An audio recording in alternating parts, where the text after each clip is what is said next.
questions like, why were the people in New Orleans so vulnerable? Why were the people in Haiti so vulnerable? And what do we do to prevent the next New Orleans? Not just to provide for the needs, but some of the situations in New Orleans are not better today. There may be a few houses repaired, but the systemic injustice right now is in the Mississippi River kind of cresting over again down there. And who are the most vulnerable? The poor.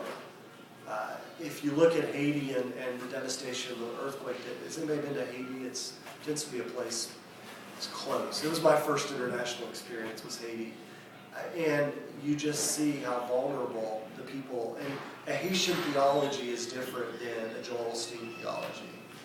But here's the thing, a lot of what we have exported to Haiti is a Joel Osteen theology, because we tend to export Western theology and Western understandings. So my concern, there's this, I often tell this story, so this is older stuff I talk about a lot, but I went into the mall, Kenwood Town Center. I don't go to malls a lot. The only times I really go to Kenwood Town Center are for the Apple store, I have to be honest. But about 2 or 3 years ago, I was getting my car fixed in Firestone or someplace, and it was going to take longer than I expected, and I went over there to get some coffee. And I went in and saw this store called Justice. And I tend to really like justice stuff. And so I looked down and was looking for a picture of Dorothy Day, maybe, or Gandhi. What are they going to be doing here?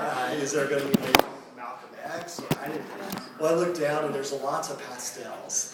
And I looked back up and I noticed there's a little heart over the eye in Justice. And then I looked over and saw the sign that said, "Limited to is now Justice." And are you familiar with the store Limited to? Is anybody familiar with the Limited? I'm not real familiar. I think it's a women's clothing store, right? Limited to, T-O-O, was their line of stores targeted towards preteens, basically, with kind of the clothing styles and so forth. We had bought my niece stuff there probably 12 years ago now, so that's how I knew about the store. Well, they had basically rebranded. It's the same store. They just, I don't know why they called it Justice. I'd love to actually decide why, but to me that's what a lot of churches are doing with Justice. They're co-opting poverty and they're using it. There's a cynical side of me that says that a lot of what we do with global missions, a lot of what we do with working with the poor in our communities is all about our development, and it's basically using the poor so we can grow.